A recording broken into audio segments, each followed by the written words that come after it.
자, 오늘 또 귀한 또 선교사님 또 저희 교회 이렇게 모셔서 말씀을 듣게 됐는데, 우리 선교사님 잠깐 소개를 드리면, 우리 이영국 선교사님은 약 32년 동안 지금 태국의 치앙마이라고 하는 곳에서 사역을 감당하고 있습니다. 지난번에 제가 이제 목사 합창단 이제 선교 방문해서 연주하고 있다고 지금 보고를 해드렸는데, 거기에 이제 지금 사역하고 계시는 선교사님이신데, 참 뭐 제가 또 교단의 많은 선교사들도 알고 또 사역을 또 이렇게 격려도 하고 하지만, 제가 이번에 가보면서 우리 참 이영국 선교사님이 사역이 정말 신실하게, 여러분 뭐 아마 보면 얼굴에서 아마 느껴질 거예요. 그런 신실하게 정말 한 곳에서 사역을 잘 감당하시면서 여기까지 달려온 귀한 선교사님인데, 오늘 또 이렇게 기회가 돼서 모시게 됐습니다. 오늘 이 선교사님 나오셔서 귀한 말씀 주실 때에 여러분 큰 은혜 받기를 소망하면서 나오실 때 우리 박수로 함께 뜨겁게 좀 환영했으면 좋겠습니다.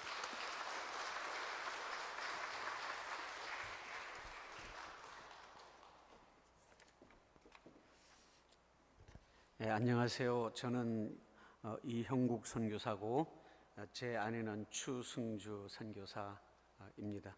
1993년도 11월 달에 저희 교단에서 선교사로 파송을 받아서 1994년 1월에 태국에 들어가서 사역한 지 32년이 되었습니다. 제가 사역하고 있는 곳은 치앙마이입니다. 치앙마이지만 도시에서부터 170km 북쪽으로 떨어진 미얀마 국경 지역인 메야이라는 곳에서 선교센터에서 상주하면서 우리 사역을 하고 있고요. 제가 사역하고 있는 사역 대상은 태국 사람이지만, 태국 시민권자지만 태국 사람이 아닌 라후족을 사역을 하고 있습니다. 태국에는 많은 소수 종족이 있지만 그 중에 저희는 라후족, 라후족 안에서도 한 6개 시족으로 나누는데, 그 중에 복음을 한 번도 들어보지 못한 사람들, 복음을 받아들이지 않은 라후니족이라는, 라후니족이라는 말은 라후 말이고, 빨간 라후족, 영어로 레드 라후를 복음을 전하고 지금까지 사역해 왔습니다. 우리 라후니족은 화전민들입니다. 이 사람들은 중국 미얀마에서 넘어온 이주민들이기 때문에 태국 북쪽 국경 산간 지역에 작게는 20여 호, 많게는 100여 호의 집을 이루어서 시족 중심으로 살아가고 있습니다. 그래서 이 사람들은 논에서 벼를 심는 것이 아니라 화전민이기 때문에 산에서 벼를 심고 살아갑니다. 산벼를, 밭벼를 심죠. 그러다 보니까 이 사람들은 가난합니다. 1년 중에 양식이 부족해서 저희가 초창기 때는 1년에 100가마씩 양곡을 구제를 하기로 했습니다. 그리고 이 사람들은 학교를 다닌 적이 없어서 90%가 문맹입니다. 라후말을 서양 선교사가 글자를, 영어 알파벳을 가지고 글자를 만들어줬지만 그것을 읽을 수 있는 사람이 거의 없다는 것입니다. 그리고 이 사람들 대다수가 가난했고, 그리고 병이 들어서 병원에 태국말을 하지 못하는 사람들이니까 병원에 갈 수가 없어서 약 대용으로 생아편을 먹다 보니까 아편 중독자가 되었습니다. 그래서 아편을 먹기 위해서 자기 딸을 팔기도 했고요. 그리고 우리가 길렀던 초등학교 6학년 여자아이를 8만 원에 매춘을 시키기도 했습니다. 그들은 가난하고 무지하고 그렇게 태국 사람들 앞에서는 두려워하고 작아지는 그런 사람들입니다. 조혼이 있어서 여자아이 13살에서 초경할 때부터 15살 되면 결혼을 합니다. 그래서 30살 되면 그 낳았던 아기가 또 결혼해서 아기 낳아서 30살 정도 되면 할머니가 다 손자 손녀를 보는 그렇게 살아갑니다. 그러다 보니 가난이 대물림이 되고 사춘기 시절에 이성의 문제로 인해서 결혼을 하게 되다 보니까 다 가정이 깨어지는 그러한 사람들입니다. 복음에 대해서는 복음을 받아들이지가 않습니다.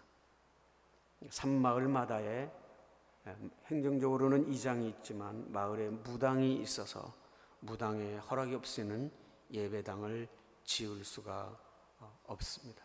그래서 우리 무당의 허락을 받기 위해서 선교사가 무당을 먼저 만나야 되고 마을 지도자를 만나야 되는데 무당은 늘 우리하고 가깝고도 먼 사이입니다. 제가 초창기 산마을 복음전도를 하러 갈 때는 한 돼지고기 2kg를 들고 가서 1kg는 무당님께 헌납을 하고 1kg는 이장님께 드리고, 그리고 선교팀이 오면은 맛있는 거, 과자 이런 거 사서 무당님께 먼저 드리고 마을에 구제하고, 그렇게 하면서 교회를 예배당을 세웠었는데 그 예배당 세우는데 기간이 3년 또는 5년 또는 7년, 제가 제일 늦게 예배당을 세우는 것이 7년이 걸려서 예배당을 세우기도 했습니다.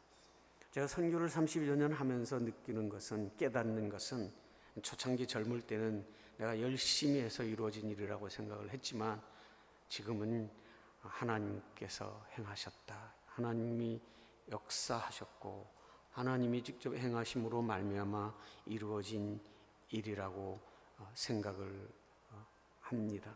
하나님께서는 직접 행하지 아니하시고 사람을 통해서 역사를 하셨습니다. 하나님께서는 선교사를 보내시고 선교사를 파송한 교회, 그리고 선교사를 후원하는, 기도로도 후원하는 교회를, 성도들을 통해서 하나님은 선교지에서 선교의 역사를 이루어 오셨음을 저는 확신합니다. 여러분들 교회도 선교사를 파송하셨을 텐데 만일 여러분들이 계속 선교사를 위해서 기도하고 계신다면 그 기도는 땅에 떨어지지 아니하고 하나님께서 받으시고 선교지에서 지금도 역사하고 있다고 생각을 합니다. 그렇게 믿고 있습니다. 우리 라오족에 관하여서는 제가 가지고 온 동영상을 보면서 조금 더 이해를 갖는 시간을 갖도록 하겠습니다. 동영상을 틀어주시면 감사하겠습니다.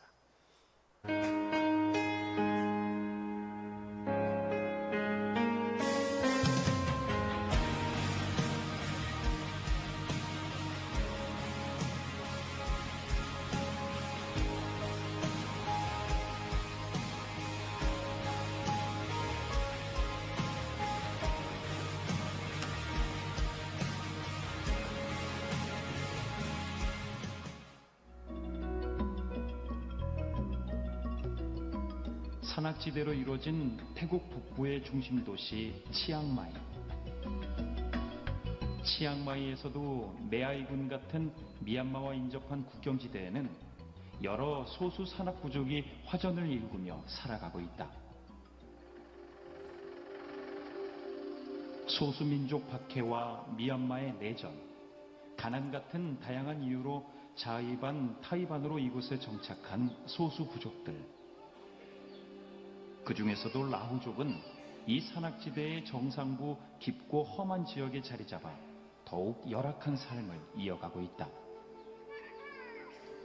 아직도 전통 방식의 의지에 살아가고 있는 이들. 도움의 손길이 간절한 이들을 하나님은 잊지 않으셨다. 마음이 갔던 게, 제가 어린 시절에 소망 없는 삶을 살았죠. 가난했고 병들어 있었고 아팠고, 그때 소망이 교회였어요.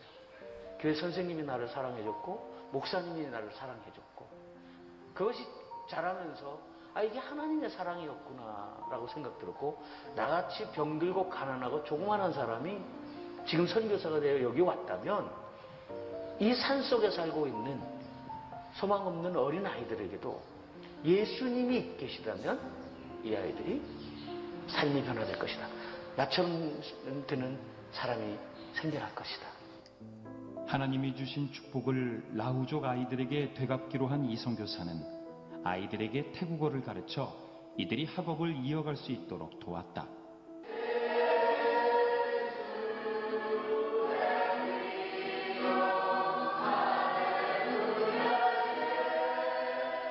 하나님을 만나고 처음으로 내일을 꿈꾸고 간절한 소망을 갖게 된 아이들.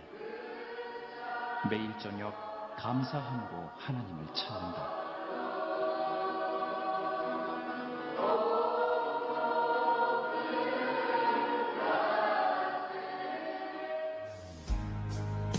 아버지의 말을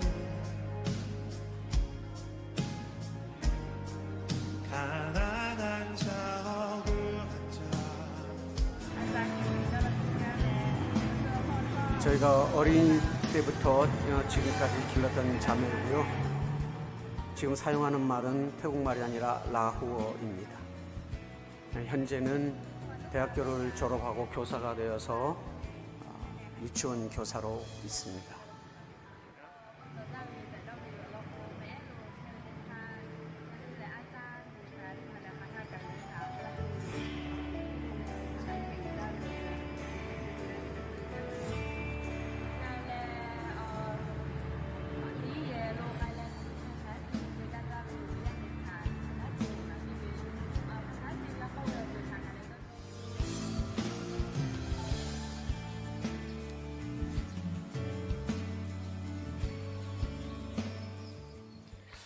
저는 오늘 사도행전 20장 22절에서 24절의 말씀을 가지고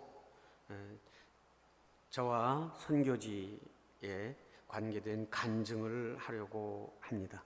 선교지에 오시는 많은 분들이 궁금해하는 것 중에 하나가 어떻게 선교사가 되었고 어떻게 라우족에게 오게 되었느냐는 것을 묻곤 합니다.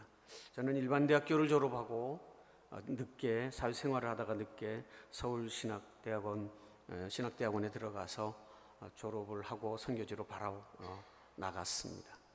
제가 신학교에 들어가서 밤마다 우리 예배당 안에 들어가서 기도를 하면서 하나님, 제가 하나님을 기쁘시게 하고 싶은데 무엇을 하면 하나님을 기쁘시게 해드릴 수 있을까요? 라고 기도로 여쭐 때에 하나님께서 저에게 선교사의 마음을 주셨고 중국에 가고자 하는 마음을 주셨습니다. 그래서 하나님께 기도로 말씀드리기를 하나님, 제가 졸업하고 5년 후에 중국으로 가겠습니다.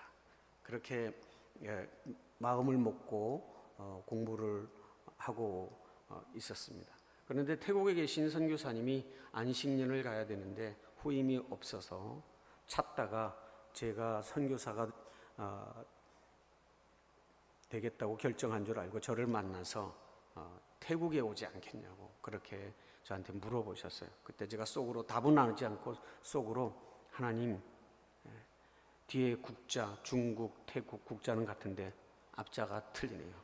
나는 중국, 태국은 더 좋은 사람 보내주십시오 하고 제가 응답을 하지 않았습니다. 그러다가 이분이 그러면 안 와도 좋으니까, 태국 선교사로 안 와도 좋으니까 놀러 한번 오라 그래서 신혼여행 겸 놀러 갔다가 붙잡혔습니다.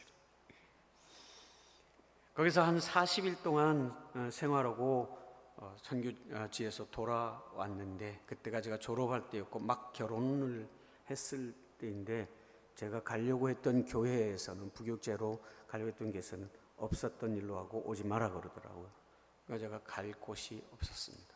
그래서 아내에게 우리가 우선 훈련은 먼저 받자.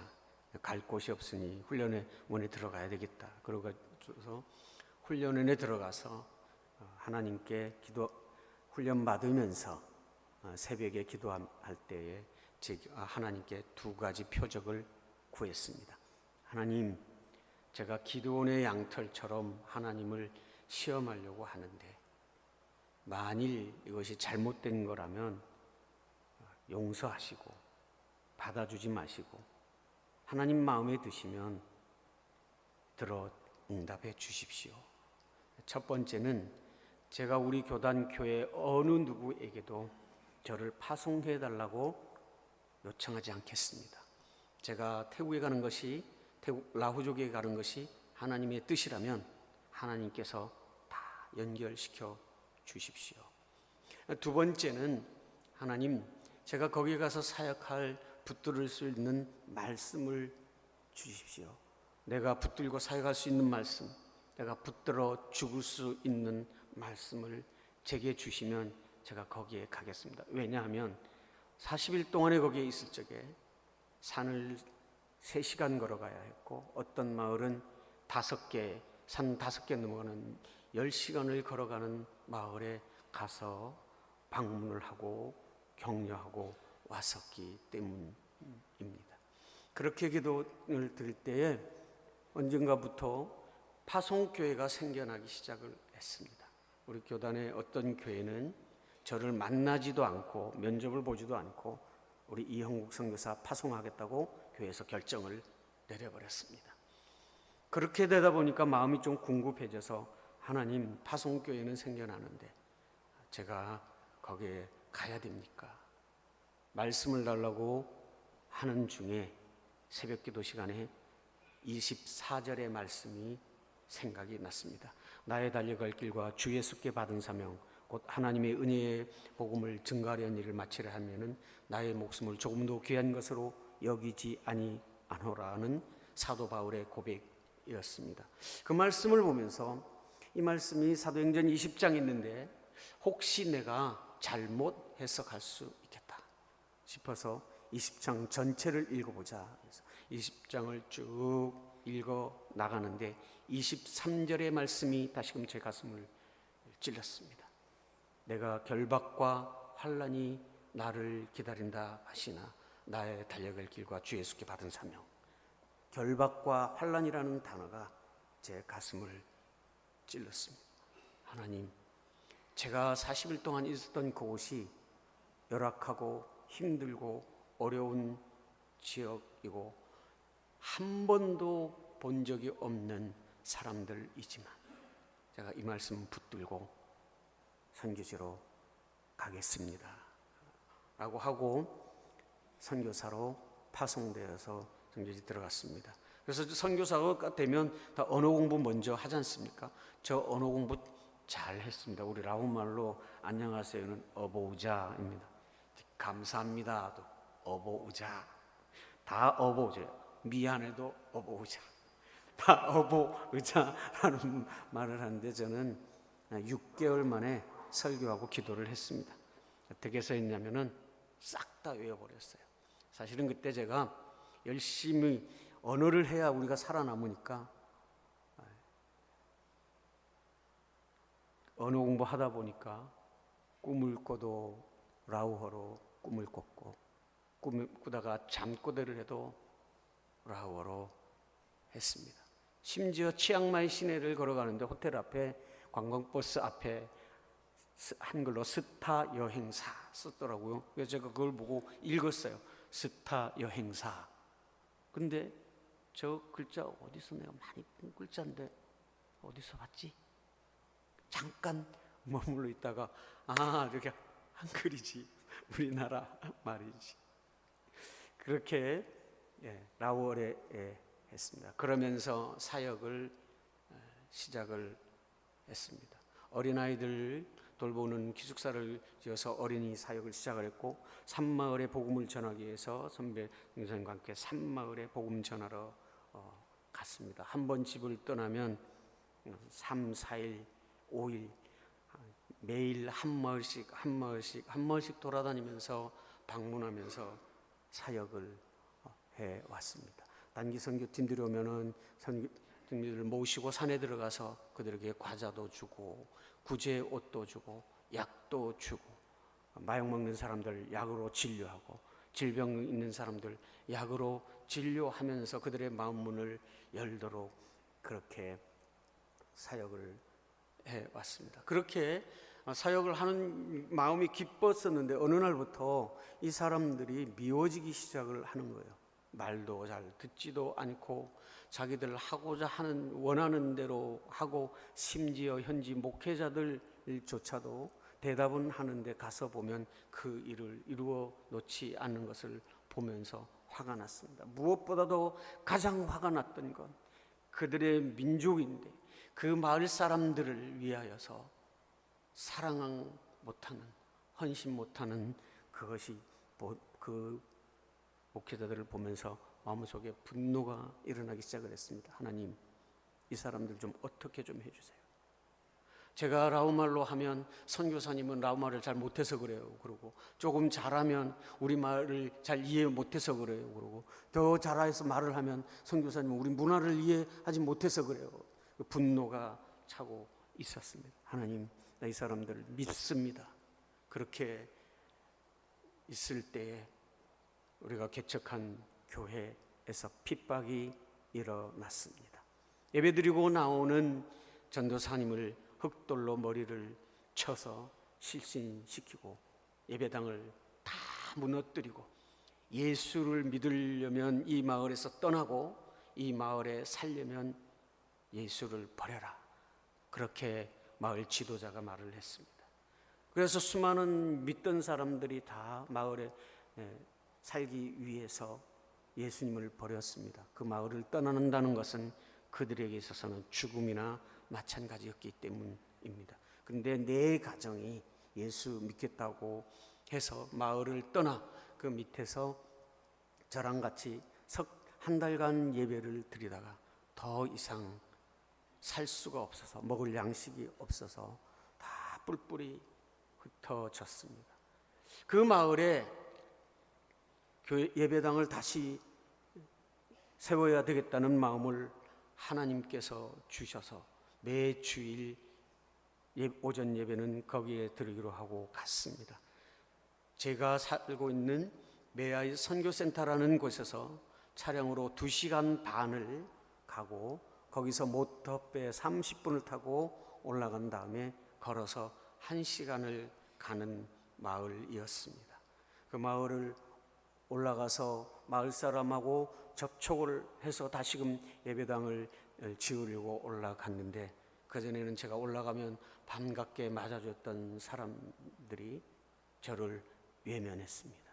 그리고 자기 집 문을 다 꼭꼭 닫고 물 한 모금도 주지도 않고 제가 가면 말도 건네지도 않았습니다. 심지어 그 마을을 걸어 혼자서 올라가는데 마을 사람이 내려오다가 저를 보면 고개를 돌리고 다른 곳으로 가버리곤 했습니다. 한 달, 2달, 석 달을 그렇게 가는데 올라가다가 제가 하나님께 이렇게 부르짖었습니다. 하나님, 저를 왜 이곳에 보내셨습니까? 하나님 왜 저를 이곳으로 가게 하십니까? 예수 그리스도를 핍박한 사람들, 예수 믿는 사람들을 내쫓은 사람들, 물 한 모금도 눈길조차도 주지 않는 이 사람들에게 하나님 왜 저를 보내십니까? 그렇게 부르짖으면서 울부짖으면서 올라갈 때 하나님께서 그들을 향한 긍휼하신 마음을, 하나님의 긍휼하신 마음을 제게 제 가슴에 부어 주셨습니다.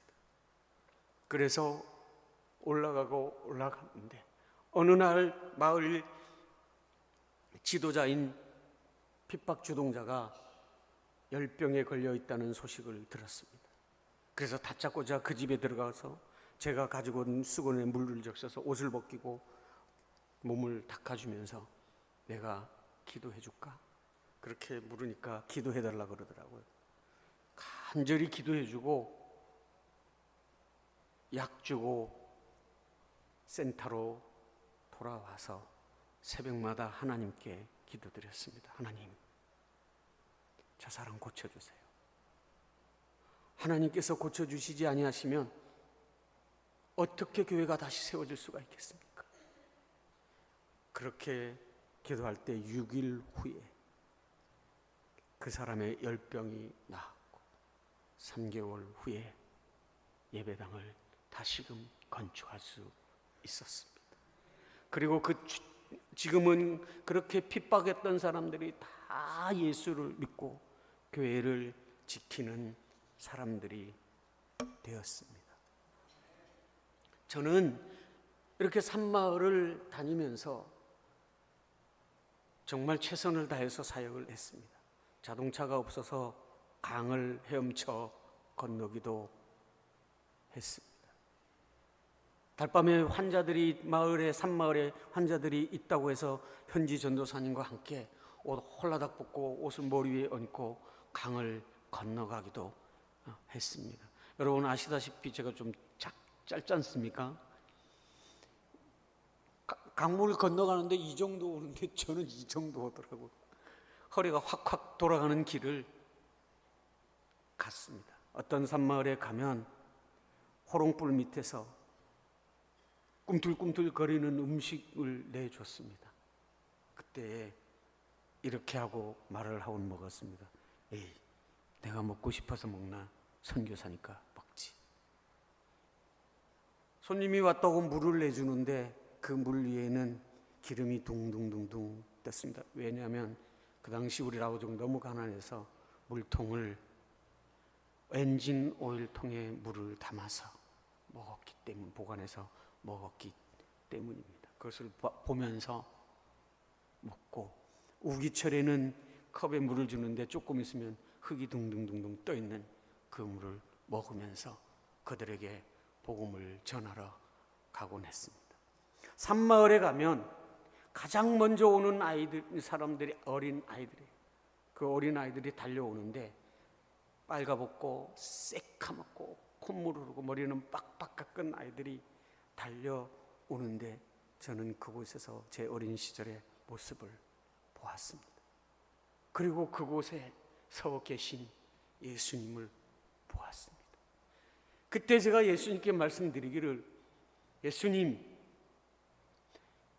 소망이 없던 제가 예수님으로 말미암아 제가 소망을 가져서 선교사가 됐는데 이 아이들이 소망 갖도록 제가 교회를 세우도록 하겠습니다. 예배당을 세워서 이들이 예수 그리스도로 말미암아 꿈을 갖도록 하겠습니다. 하나님, 그렇게 기도하면서 아이들을 양육해 왔습니다. 그렇게 해서 개척된 교회가 25군데고요. 지금 어린아이들 80명을 양육하고 있습니다. 후원금은 한국교회에서 다 하고 있고 우리 교단교회에서 하고 있고, 그 아이들을 다 먹이고 재워서 학교를 보내고, 초등학교를 졸업하면 중고등학교, 중고등학교를 졸업하면 치앙마이에 있는 대학교를 보내고 있습니다. 대학을 졸업한 학생들 중에서 15명의 교사가 나왔고, 현지 종교단체 디렉터가 나왔으며, 우리 서울신학대학교 신학대학원에 유학을 4명 보내서 4명에 대한 목산수를 받고 우리와 함께 사역을 하고 있습니다.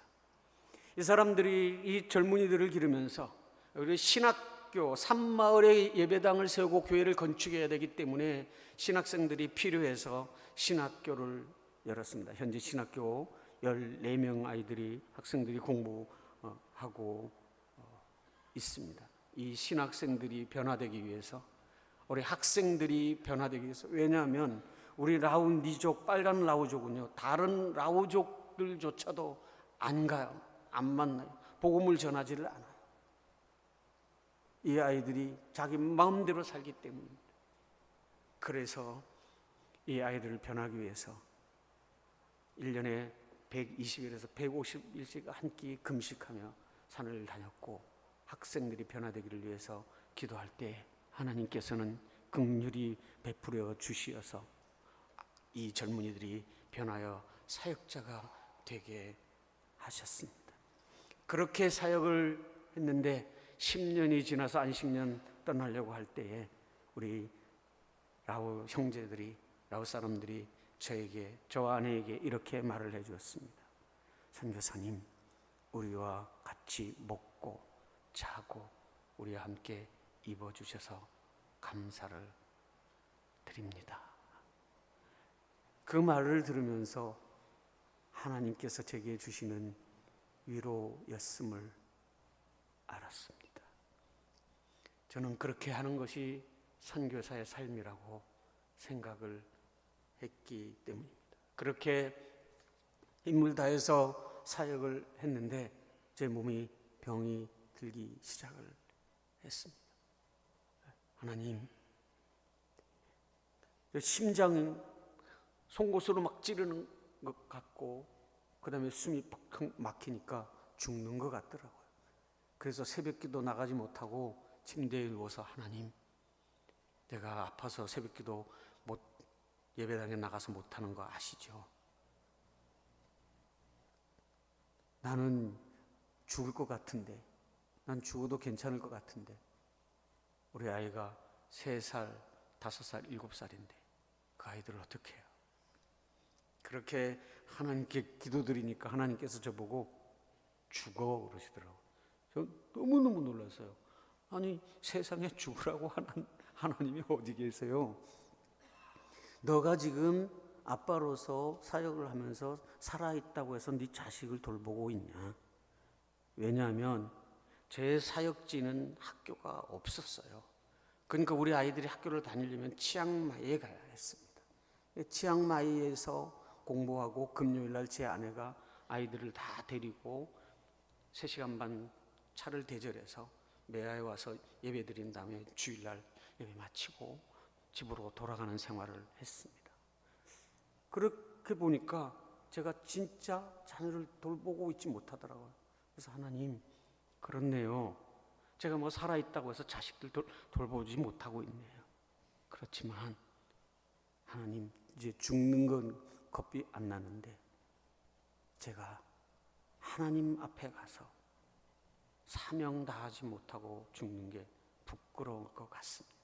그러니 기왕에 죽을 거 나 침대에서 안 죽고 예배당 가서 기도하다가 죽을게요. 그래서 예배당에 가서 새벽에 기도를 하는데 어느 날 오른쪽 있는 창문 쪽에서 바람이 오더니만 제 머리에서 3바퀴 정도 들고 가슴에 딱 들어가 머물렀다가 왼편으로 나갔습니다. 근데 그때부터 심장이 아프지 않았습니다. 그때 제가 깨달은 것은 내가 죽는 날이 사명을 다하는 날이고 내 사명이 끝나는 날이 내가 죽는 날이구나 라고 생각을 하고 사역을 열심히 해 왔습니다. 개척된 교회가 23개였고 학생들은 당시에 어린아이들은 100여 명을 돌보고 있었고 중고등학생 40여 명을 돌보고 신학생 24명을 돌보는 그때였습니다. 저의 몸은 병이 들어가고 저는 번아웃이 되기 시작을 했습니다. 제가 간경화 초기까지 갔습니다. 간 바이러스가 10억 개가 넘게 뛸 때에 제가 얼굴은 새카맣게 변하고 있고 힘들어 할 때에 하나님께서는 댕기 열병을 걸리게 하셔서 그 열병으로 제 간을 치료하셨습니다. 댕기 열병이 그 당시에 굉장히 많이 유행이 돼서 저희 식구 5 중에서 제가 딸 2 아들 1거든요. 큰 딸은 100일 만에 들어갔고 둘은 선교에서 태어났는데 막내만 빼놓고 댕기 열병이 다 걸렸어요. 큰 딸이 병원에 입원해 있는데 제가 거기 또 들어갔고 큰 딸이 퇴원하니까 둘째 딸이 들어왔고 제가 퇴원하니까 제 아내가 들어왔습니다. 그 댕기 열병을 앓으니까 몸에 불이 타는 것 같아요. 뼈까지 다 태우는 것 같은데 밤에 하나님, 이 열을 떨어뜨리지 못하실 것 같으면, 않으실 것 같으면 이 열로 제 바이러스를 태워주세요. 그렇게 기도를 했는데 3개월 후에 병원에 와서 검사하니 간 바이러스가 제로 수치로 떨어졌습니다. 그렇게 사역을 해오던 제가 너무너무 지쳤습니다. 하나님, 제가 너무너무 힘이 드니 이곳에서, 이 메아이 선교센터에서 3년만 떠나게 해주십시오. 내가 선교사를 관두겠다는 게 아닙니다, 하나님. 내가 라오 부족을 떠나겠다고 하는 것이 아닙니다, 하나님. 3년만 잠시 쉬다가 이 메아이 선교센터에서 떠나서 있다가 다시금 돌아오게 해 주십시오 라고 부르짖는데 하나님은 침묵하셨습니다. 응답하지 않으시고 제 발에 쇠사슬을 묶어서 우리 메아이 선교센터 기둥에 묶어 놓으셨습니다. 그때에 기도했던 것은 하나님, 나에게 열정을 부어주십시오. 20대 때 열정을 주신 하나님, 30대에 제 열정을 부어주신 하나님, 40대의 선교지에서 모든 것을 쏟을 수 있게 해주신 하나님, 이제 다시금 제게 열심과 열정을 부어달라고 기도를 했는데 하나님께서는 그 기도를 들으시진 않으시고 저에게 다른 마음을 주셨습니다. 주님께서 말씀하시기를 너는 거기에 머물러라. 라오스 사람들의 가난함, 라오스 사람들의 고통, 라오스 사람들의 무지함, 그것도 고통이었지만 그들이 예수 그리스도를 알지 못해서 소망이 없음을, 그들의 자녀들이 예수 그리스도를 알지 못해서 꿈이 없음을, 예수 그리스도를 받아들이지 않음이, 태국 사람들 앞에서 작아져서 태국 사람들 앞에서 말 한마디조차도 못하는 그 사람들을 바라보는 그 고통스러운 마음을 품고 너는 거기에 머물러 있으라고 주님은 제게 말씀하셨습니다. 하나님, 제가 있겠습니다.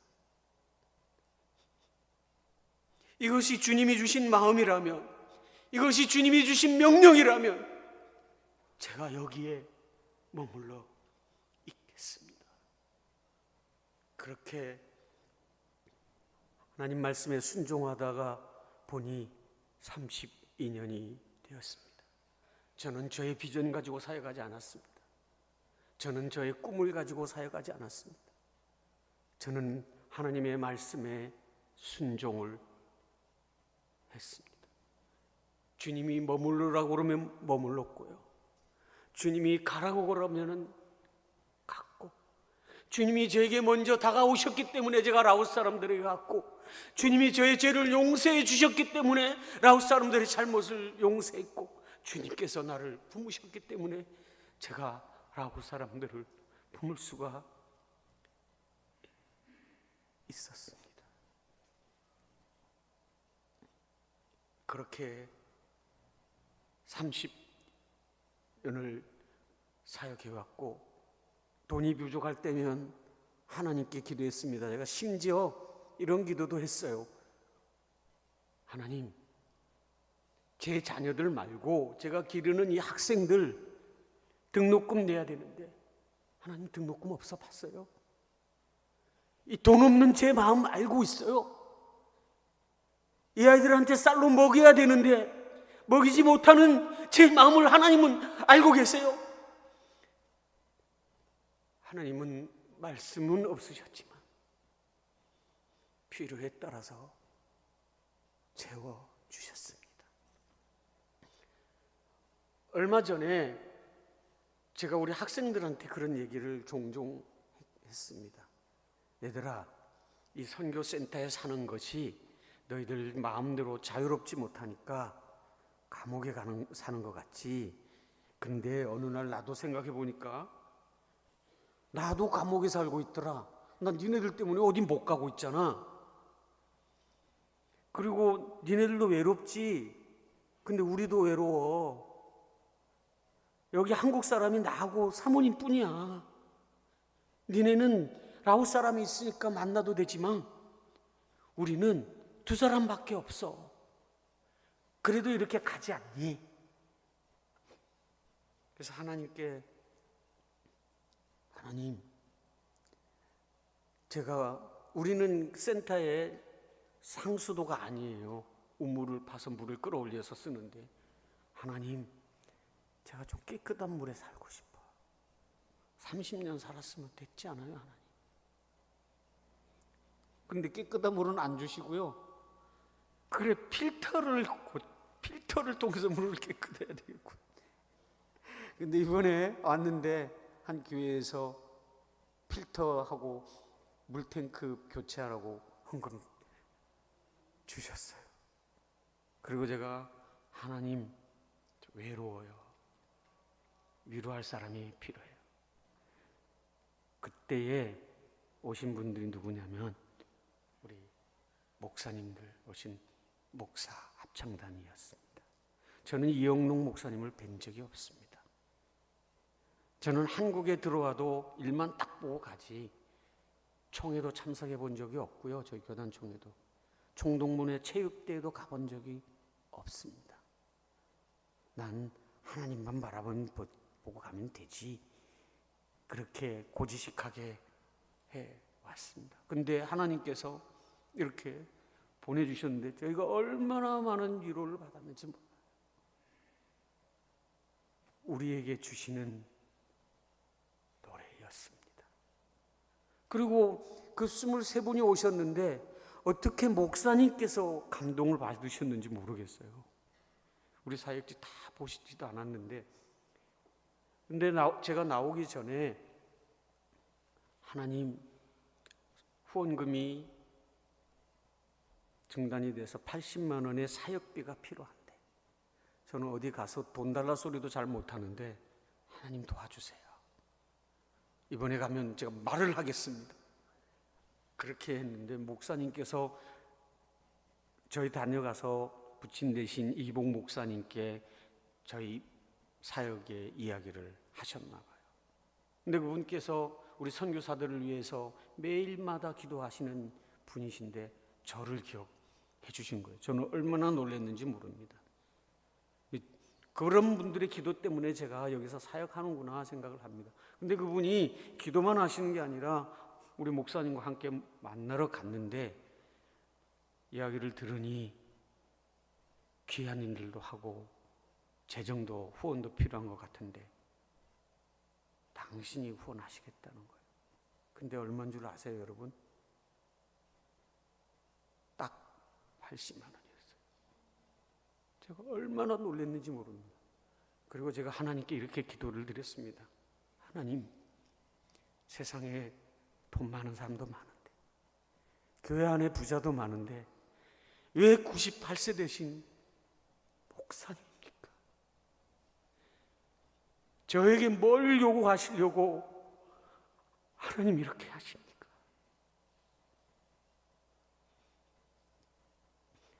하나님은 제게 겸손히 주님께서 맡겨주신 이 길을 가라고 그렇게 하고 계십니다. 저는 선교지에서 힘들고 지칠 때마다 이 노래를 부르면서 사역을 했습니다. 주의 길 가는 동안 흐르는 눈물이 주님이 주신 것이라면 기쁘게 흘리게 하소서. 그대의 아픔은 주님이 가신 고난의 길, 그대의 눈물은 주님이 흘린 보혈의 피, 오 주여 이 길이 당신의 뜻이라면 이 아픔의 길이 영광의 길 되게 하소서.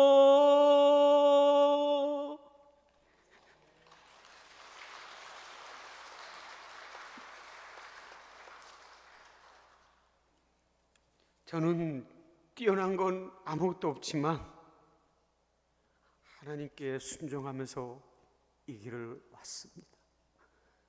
그리고 이기복 목사님처럼 그렇게 후원해 주시는 분들 때문에 또 이 선교의 길을 갈 수가 있고 갈 것입니다. 주님께서 나에게 맡겨주신 이 길을 끝까지 신실하게 충성되게 갈 수 있도록 제가 기억나며 기도를 부탁을 드립니다. 우리가 기른 라우 형제들, 하나님께서 열매 맺게 해주신 그 사람들도 헌신하여서 이 길을 갈 수 있도록 선교지를 위해서, 올해 라우 형제들을 위해서 기도해 주시면 감사드리겠습니다. 기도하겠습니다.